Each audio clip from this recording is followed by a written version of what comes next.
అయితే మన దగ్గర ఎన్ని రకాల ధాన్యాలు పండిస్తున్నారు సార్ వరికి సంబంధించి? ఇప్పుడు నా దగ్గర 365, 400 మధ్యలో ఉన్నాయమ్మా. హుహుహు. ఓకే. ఇది రోజుకొకటి తిరుమలకు పోవాలనేది నా కోరిక. హ్మ్. స్వామికి అలా జరగాలని.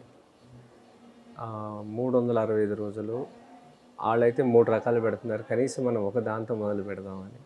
ఓకే. నెక్స్ట్ హ్మ్. ప్రభుత్వం వస్తే ఇది జరుగుద్దని ఒక ఆశ. అంటే స్వామి వారికే కాకుండా అక్కడ భోజనాలు ఏర్పాటు చేయడం అనే తరిగొండ కాన్సెప్టా సార్? వెంగమాంబ ఓకే. 1,00,000 మంది ఈ భోజనం తినాలి. హ్మ్. స్వామి ఏది అందిస్తున్నామో కొండ మీద వచ్చే భక్తులందరూ వీళ్ళు తినటం వల్ల హ్మ్. విత్తనాలు బతికిపోతాయి. విత్తనంలో ఔషధం ఉంది. హ్మ్. అది మనం పక్కకు జరిపాం. విలువలు చూసుకోలేదు, వీళ్ళు చూసుకున్నాం. వెనక్కి తిరిగి చూసుకుంటే హాస్పిటల్ వచ్చేసినాయి సమాజం మొత్తం. అంతే. కదా. అవును. మళ్ళీ ఆ విలువల గురించి మనం ఆలోచన చేయాలి. హ్మ్. అందుకని గుడిని ఆధారంగా చేసుకున్నాం అనుకోండి, ఆ! ఈ ధర్మం ఉన్నంత వరకు గుడి అయితే ఉంటుంది కదా, ఉన్నప్పుడు ఆ విత్తనం కూడా అక్కడ బతికిపోతుంది. అలా దేశంలో, రాష్ట్రంలో అన్ని దేవాలయాల్లో హ్మ్. ఇది జరగాలి, కల్చర్ రావాలి. ఓకే. ఇప్పుడు ఆగమ శాస్త్రాన్ని ఫాలో అవుతారు గుడి కట్టాలన్నా, హ్మ్. ఏ అవును సార్. కార్యక్రమం చేయాలన్నా. వాస్తు శాస్త్రాన్ని ఫాలో అవుతారు, హ్మ్. శిల్ప శాస్త్రాన్ని ఫాలో అవుతారు. ఇవన్నీ అనుసరిస్తారు కదా. అవును. మరి పాత విత్తనాన్ని ఎందుకు ఫాలో కావట్లేదు? హ్మ్. ఇవన్నీ అనాదిగా ఉన్నాయి కదా. ఉన్నాయే. మరి దీన్ని ఎందుకు ఫాలో కావట్లేదు? ఇక్కడ హైబ్రిడ్ ఎందుకు వచ్చింది హ్మ్. కదా. అవును సార్. దీన్ని మార్చాలి. ఓకే. ఇందాక మీరన్నట్టు ఇదే రీజన్ ఏమో గదా సార్? అంటే దిగుబడి ఎక్కువ ఉంటే అందరికీ సరిపోతుంది. లేదమ్మా, ఇది. దీంట్లో జరిగింది ఏంటంటే, హ్మ్. మనకి పాఠాల్లో చెప్పటం కూడా ఇదంతా కూడా ఒకవైపుకి నెట్టవేయబడ్డాకి ఓకే. జరిగింది. హ్మ్. చదువుకున్న మేధావులందరూ బయటికి వెళ్ళిపోవటం, గ్రామాల్లో వ్యవసాయ రంగం మీద తిష్ట వేసి పనిచేసి ఈ సాధ్యాసాధ్యాల గురించి మాట్లాడకపోవటం, దీని మీద పుస్తకాలు లేకపోవడం ఒక తప్పు జరిగింది. హ్మ్. ఒకడు పాలేకరే, ఆయన ఒక్కడే అర్థం చేసుకుని చెప్పేంత వరకు అవునా అనే దాని మాగాణులు ఉన్నాయండి డెల్టాలో. హ్మ్. తెలంగాణలో కూడా ఎక్కువ వరిని చేస్తున్నారు. ఓకే. అసలు మన జనాభా ఎంత? హ్మ్. మన ఇన్ని ఎకరాల భూమిని సేద్యం చేయటం హ్మ్.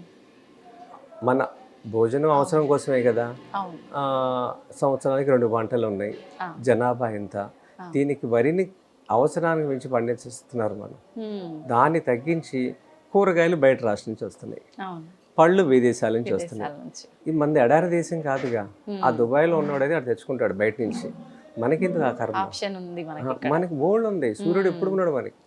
360 రోజులు సూర్యుడు ఉన్నాడు, హ్మ్. నదులు ఉన్నాయి, పాలేకర జ్ఞానం ఉంది, అవును. గోవు ఉంది. హ్మ్. ఇంత ఉండి జ్ఞానం ఒకటి లేదు. హ్మ్. జ్ఞానం ఉంటే అలా చేసుకోవచ్చు. అందుకని దాన్ని తగ్గించాలి, వరిని తగ్గించాలి. వరిలో ఇప్పుడు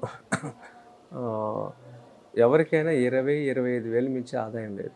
ఓకే. ఎక్కువ అంటే 30,000 హ్మ్. ఎకరానికి. ఆ ప్లేస్లో ₹1,00,000 ఆదాయం నేను చూపిస్తా హ్మ్. ఒక ఎకరంలో. ఓకే. రూ. 1,00,000. ₹1,00,000 హ్మ్. నిక్కరంగా ₹1,00,000 చూపిస్తా ఒక ఎకరంలో. హ్మ్. మాగాణుల్లో మెట్టల్లో అయితే 5 లేయర్ మోడల్ చేసుకోవటం వల్ల 2.5 లక్షలు 3 లక్షల ఆదాయం చూపిస్తా ఎకరంలో. ఓకే. కానీ మనం వరిని పండిస్తా మద్దతు ధర రాలేదని ఆ పండించినని నేషనల్ హైవే మీద కుప్పలు పోసి వర్షం కోసం, వర్షం వస్తే కప్పి ఓకే. దాని మీద వాళ్ళు కావలి ఉండి హ్మ్. తీరా చూస్తే 20-30 వేలు మించి లేదు అవును. కదా. 4,840 గజాల భూమిలో హ్మ్.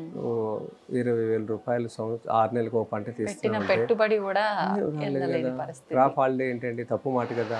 అలా కాదు కదా. హ్మ్. ఇప్పుడు దీన్ని మనం ఏం చేయొచ్చు అంటే, హ్మ్. మాగాణుల్లో అదనపు ఆదాయం తీసుకుంటాకి ప్రకృతి నిర్మించినవి కాదు. హ్మ్. మనం ఏం చేసి మట్టిని తవ్వేసి ప్రాజెక్ట్ ఎత్తి మీద కట్టి ఆ నీళ్ళని ఇచ్చేస్తున్నాం. అవును. అన్ని పొలాలకు నీళ్ళు వచ్చేస్తున్నాయి. హ్మ్. నీళ్ళు వచ్చిన చోట చెట్టు బతకదు, హ్మ్. వరే బతుకుద్ది. ఓకే. వరిలో ఆదాయం రాదు. హ్మ్. మీకు ఇష్టం ఉన్నా లేకపోయినా మాగాణంలో పక్కనుంటే మీరు వరి వేయాల్సిందే. ఓకే. నేను తోట పెట్టుకుంటాను, లేకపోతే కూరగాయలు పెట్టుకుంటానంటే నడవదు. నడవదు. అలా నడవాలంటే దాన్ని మెట్ట భూమి ఉండాలి. ఇలా మనం కొన్ని లక్షల ఎకరాలని ప్రాజెక్టులు తెచ్చుకొని భూమిని పల్లం చేసేసి ఓకే. అక్కడ అందరూ వరి పెట్టేస్తున్నాం. హ్మ్. ఇది మోనోకల్చర్ చాలా ప్రమాదం. అంటే వైవిధ్యమైన పంటలు ఉండాలి, బహువార్షిక పంటలు ఉండాలి. ఇప్పుడు పక్షి చూడండి, ఇప్పుడు డెల్టాలో పక్షులు అంతరించిపోవటానికి కారణం వాళ్ళకి చెట్లు లేవుగా. చూసిన వాళ్ళకి ఎలా ఉంటుంది అంటే, రోడ్ల మీద నుంచి ప్రయాణం చేస్తే కారులో మీ అన్ని పచ్చని పొలాలు అంటారు. ఈ పచ్చని పొలాలు పంట అయినాకేంటి ఎడారులు కదా. చూసేవాళ్ళకి మీకేంటి బోల్డ్ పంటలు అంటారు. అసలు ఒక పక్షి వాళ్ళకి కీటకం వాళ్ళకి చోటే లేదు కదా. ఎన్ని అంతరించిపోయినాయి. పక్షి లేకపోతే విత్తనం వ్యాప్తి కాదు, విత్తనం వ్యాప్తి కాకపోతే మొక్క చెట్టు కాదు, చెట్టు లేకపోతే వర్షం రాదు. ఇది భూతాపం పెరుగుతుంది. అందుకని ఇప్పుడు మాగాణుల్లో ఒక ప్రయత్నం ఏంటంటే, చెరువు తవ్వుకోవాలి. మీకున్న 5-10 ఎకరాల్లో ఒక 10% చెరువు తవ్వుకోవాలి.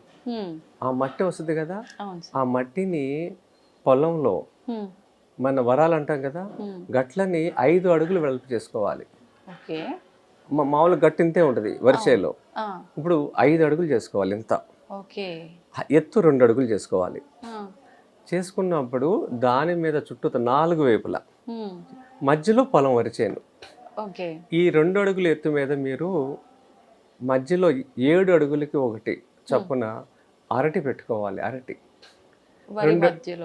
వరి గట్ల మీద 5 అడుగులు వెడల్పు చేసాం కదా, 2 అడుగులు. ఇది మెట్ట భూమి అయిపోయింది. అక్కడ మీరు మధ్యలో 2.5 అడుగులు అటు ఇటు 2.5 అడుగుల మధ్యలో అరటి పెట్టిన అనుకోండి, తక్కువగా 100 చెట్లు వస్తాయి. 100 చెట్లు వస్తే సంవత్సరానికి ఒక గెల వస్తుంది. తదిమాసరి నెక్స్ట్ ఇయర్ 9 నెలలకే గెల వస్తుంది. ఇలా గెల 300 రూపాయలు అమ్ముకున్నా 100 చెట్ల ద్వారా ఎంత వస్తుంది? 30,000 రూపాయలు. వరిలో ఎంత వస్తుంది? 20-30,000 కదా. ఈ అంతర పంటల ద్వారా 30,000 వస్తుంది. మధ్యలో వరి పెట్టుకోండి. దీనికి ప్రత్యేకంగా యాజమాన్యం చేయక్కర్లా.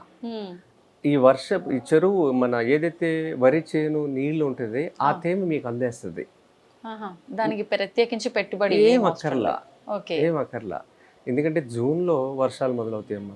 June, July, August, September, October, November, December, జనవరి వరకు వాతావరణంలో తేమ ఉంటుంది. ఇది ఉంటుంది. మనం 10% చెరువు తవ్వుకున్నాం కదా, ఆ 3-4 నెలలు మీరు తడిపెట్టుకోండి. జీవామృతం ఇచ్చినప్పుడు ఈ మొక్కలు వేసవి కాలంలో కూడా చనిపోవు, ఎదుగుదల తక్కువ ఉంటుంది. ఇది వానపాముల రంధ్రం ద్వారా మీకు నీటి ఆవిరి కణాలను పైకి అందిస్తుంది అనమాట. ఆ వానపాములు నీటి ఆవిరి, భూమి లోపల వేడి ఉంటుంది, ఉష్ణం ఉంటుంది.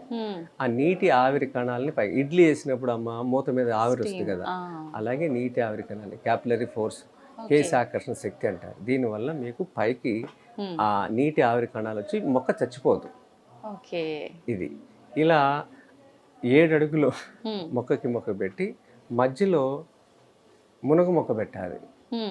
అవి దగ్గర 80-100 మొక్కలు వస్తాయి. మునగ చెట్టు ఒక చెట్టుకి 50 నుంచి 100 కాయలు వస్తాయి సంవత్సరానికి. తక్కువ అదమం. కాడ రూపాయి అమ్ముకున్నా 100 కాళ్ళు అంటే 100 రూపాయలు. 80 చెట్లు 8,000 రూపాయలు అది వస్తుంది. 38,000 పంట కంటే ఎక్కువ అది.